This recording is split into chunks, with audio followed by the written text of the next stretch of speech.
ভূত তাদেরকে বেশি করে চেপে ধরে যাদের মন দুর্বল।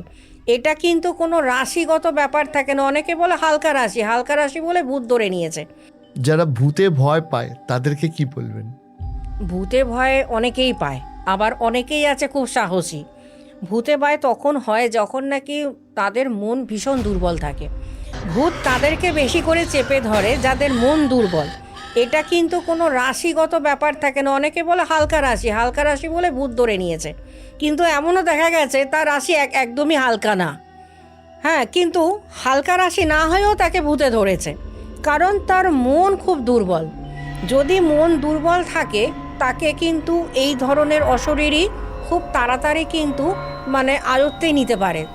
আর যদি সাহসী হয় তাকে কিন্তু চট করে কিন্তু কোনো অশরীরই কিন্তু ধরতে পারবে না। কারণ আমি সাহসী, কি আমার মধ্যে যে ঊর্জা আছে, আমার মধ্যে যে ক্ষমতা আছে, আমার যে আত্মা সে খুব ক্ষমতাবান। কাজে আমার আত্মাকে কোন আত্মা এসে ধরবে? আমার আত্মাকে তো কোনো অন্য আত্মা এসে ধরতে পারবে না। যদি আমার আত্মা আমি নিজে খুব একটা ভীতু মানুষ হই, তাহলে কি আমার ঊর্জা একেবারে কম, আমার ঊর্জা দুর্বল, আমার আত্মা দুর্বল, আমার মন দুর্বল, তখনই কিন্তু অন্য আত্মা এসে চাইবে যে আমাকে চেপে ধরে আমাকে তার কাজটা আমাকে দিয়ে করানোর জন্য।